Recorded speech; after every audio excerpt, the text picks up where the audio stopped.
So people on Twitter and Facebook and Instagram are always like, "Holy shit! What did you think of the Oscar slap?" Or "What do you think of the Johnny Depp trial?"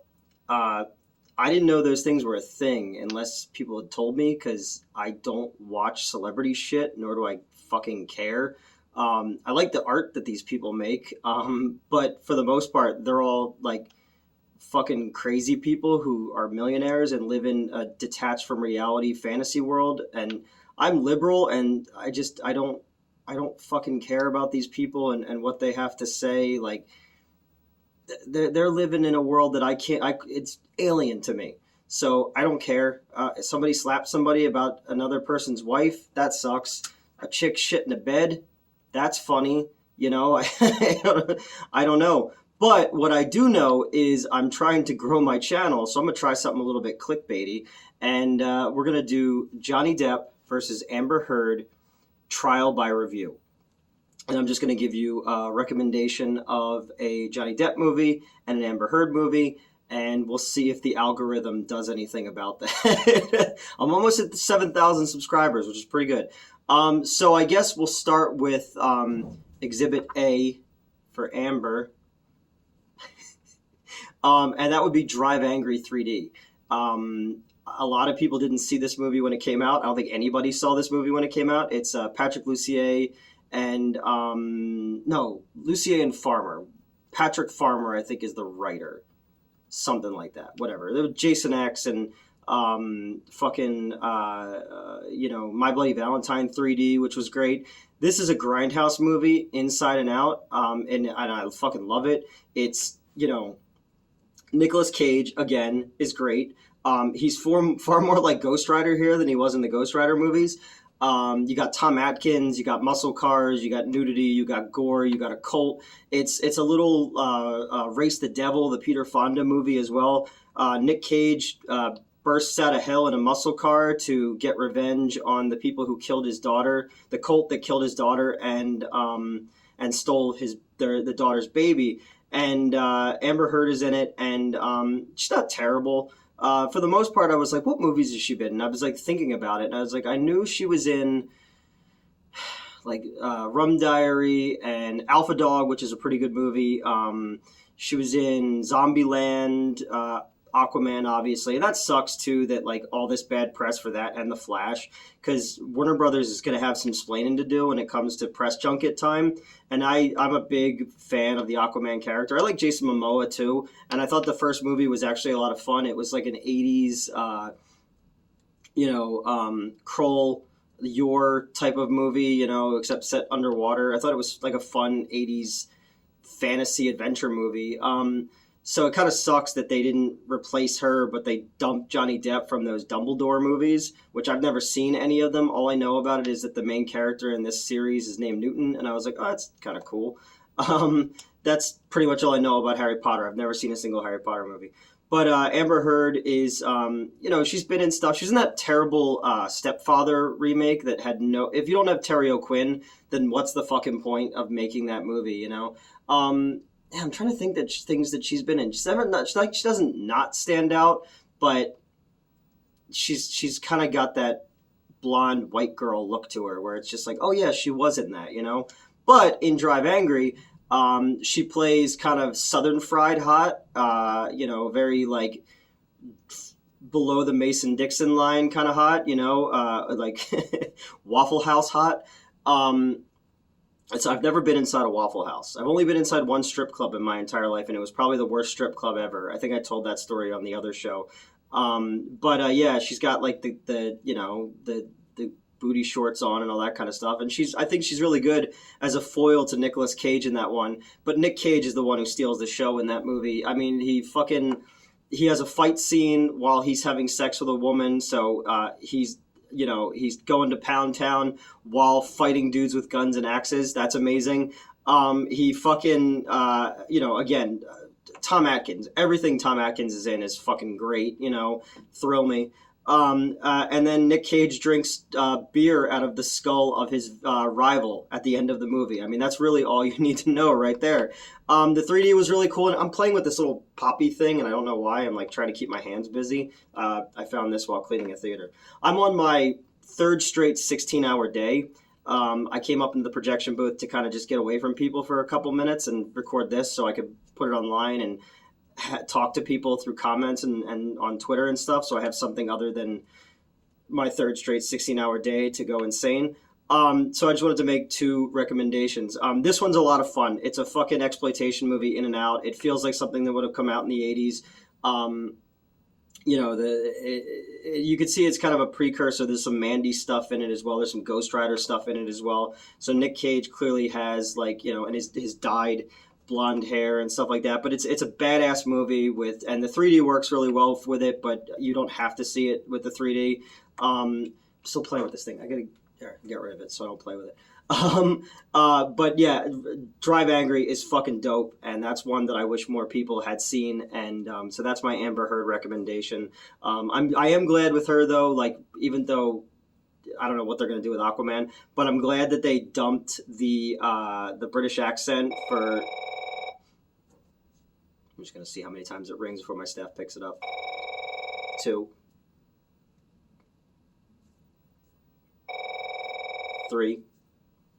We're just going to let this keep going. They have nothing else to do down there. 3 rings. They got it on the 3rd ring. I'm glad that they dumped the British accent, kind of like they did with the accent they did for Storm in the first X-Men movie. But then they brought the British accent back for Justice League, which I guess is Snyder continuity, but whatever. What happens to a toad when it's struck by lightning? Same thing that happens to everything else. And then Exhibit B for Johnny Depp. I should have planned this out a little bit better before I started. My underrated movie for him is one that people just don't talk about enough, and that is Sleepy Hollow. Tim Burton's Sleepy Hollow, one of many movies he made with Tim Burton. And this movie's criminally underrated by fucking people. I talk to it whenever I bring it up, people are like, oh yeah, I remember that movie. This is one of the last times that Tim Burton made a movie where it felt like a Tim Burton movie and not just him on autopilot to appease Disney. You know, the Alice in Wonderland movies are fucking awful to look at. Dumbo was so uninspired, it sucked. And I'm kind of worried that that's what's going to happen with Sam Raimi, with him doing Doctor Strange, that it's not going to be a Sam Raimi movie. It's going to be, there's some crazy camera angles, but for the most part, it's just Disney paint by numbers because they're just planning all these movies out in advance and they're just like assembly line shit at this point, you know?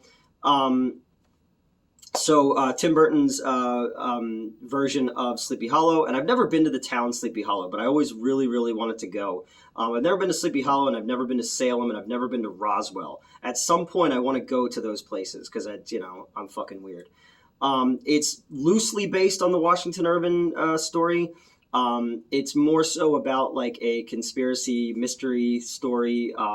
It's got a great fucking cast. Albert Goff is in it, and Christopher Lee is in it, and Christina Ricci and Casper Van Dien, Christopher Walken as the Hessian rider, the headless horseman.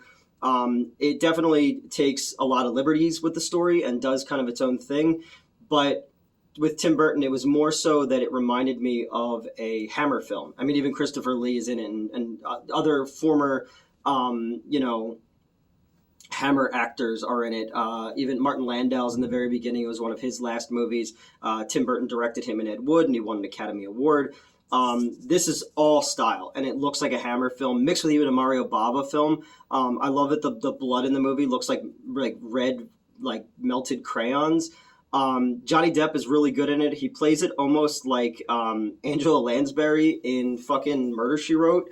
You know, they negated him having the big nose like me and the being a teacher, and he's a detective medical person from New York who's brought to Sleepy Hollow to investigate all these murders and all these beheadings, but all the heads are missing, and the story of the Headless Horseman, and it kind of launches into this more supernatural mystery story, and I really, really like this movie. And it was the first time I remember Tim Burton doing gore, really, and I thought it was pretty well executed. There's some dodgy CGI, but it was 1999. And he did this movie because Superman Returns fell apart. Nicolas Cage Superman movie. And I would have loved to have seen fucking Christopher Walken as Brainiac, man. That would have been amazing. We were just talking about at the studio the other day that one of the people we're working with had never seen any of the artwork for Superman Lives. So I was showing it to them. I was like, we could have had this, you know? And they were like, that would have been terrible. I was like, it could have been amazing, though, you know? Nicolas Cage is Superman. And but we never got that, and I'm kind of bummed about it. But check out the documentary, "The Death of Superman Lives," if you get a chance, and it's all about the unmaking of that movie, and Kevin Smith tells his John Peters story and all that. But yeah, this is an underrated Tim Burton movie. You know, and it's kind of an end of an era too, because it was the last movie he did with his ex-girlfriend Lisa Marie, and I don't know, it's just really cool, beautiful score. I think it was written by Andrew Kevin Yeager as well, so that kind of is why it gives it that vibe to it, like a 8mm with Nicolas Cage. It all comes back to Nicolas Cage. But Johnny Depp's really good in this one. It's kind of one of the, you know, it was this and fucking the first Pirates of the Caribbean where you're like, oh yeah, this dude's good, you know, because there's a lot of movies he just sleepwalks through. And of late, his output had been pretty shitty. Again, I've never seen any of those Dumbledore movies. He was pretty good in Murder on the Orient Express. I would have liked to have seen more of him in that. Like when he's given the right stuff, he's really good. But they were saying like for a while, like he didn't know his lines. He had an earpiece and shit like that, which is sort of what Marlon Brando did as well towards the end. But who knows? But yeah, Tim Burton, please go back to making like cool personal gothic movies and not just doing every fucking Disney thing and just giving swirly circles and Danny Elfman music in it. But the look of Sleepy Hollow is one of my favorite things about the entire thing. It was all filmed on sets, obviously, and that's where it has that that Bava look that I was talking about in my Lords of Salem review. It's clear that it was shot on a set, but the fog and the music and the lighting and everything, it has this really beautiful gothic style, which is very reminiscent of, you know, Hammer films and Mario Bava and all those types of movies around that era. You know, it seems like the kind of movie that like Boris Karloff would have been in if he was still alive, and people like that, Peter Cushing. But those are just two. Well, my voice just cracked there. Those are two recommendations of you know, Exhibit A for Amber and Exhibit B for Johnny Depp. I'm going with that joke again. I don't fucking care. And I guess the verdict is we all win because these two movies are great, and we get to, if you are paying attention, you get to watch celebrities making fucking smacked asses of themselves and a hot chick shit in a bed. You know, at a young age, my dad said it's your job to you know, to basically say how much crazy you're willing to put up with. And I have had my share of hot and crazy over the years. And, you know, I'm the kind of person who just likes to see, well, let's see where this goes. And it always backfires on me, always. I wouldn't be sitting running a movie theater again if things like that didn't backfire on me. But no one's ever shit in my bed, so I guess I've got that going. And yeah, check out Drive Angry 3D. Check out Sleepy Hollow. Tell me, what is your favorite Johnny Depp? What is your favorite underrated Johnny Depp movie, and what is your favorite underrated Amber Heard movie? Oh, you know what movie? All the Boys Love Mandy Lane. She's really fucking good in that one. I should have picked it, but I don't want to reshoot this video. So that's it. Just two recommendations. Tomorrow is What the Fuck Wednesday. We're doing Baby Oopsie from Full Moon Entertainment. Next week I'll have Doctor Strange ahead of time, and then I'm going to do something for May the 4th. May the 4th be with you for Star Wars. And I've got Brian De Palma's Blowout coming up. So this is the stuff that's going on. This video probably sucked. I'm just rambling. I just wanted to come upstairs and get away from people for a couple minutes. And now I should probably get back to work. So what is your verdict? Like, share, and subscribe.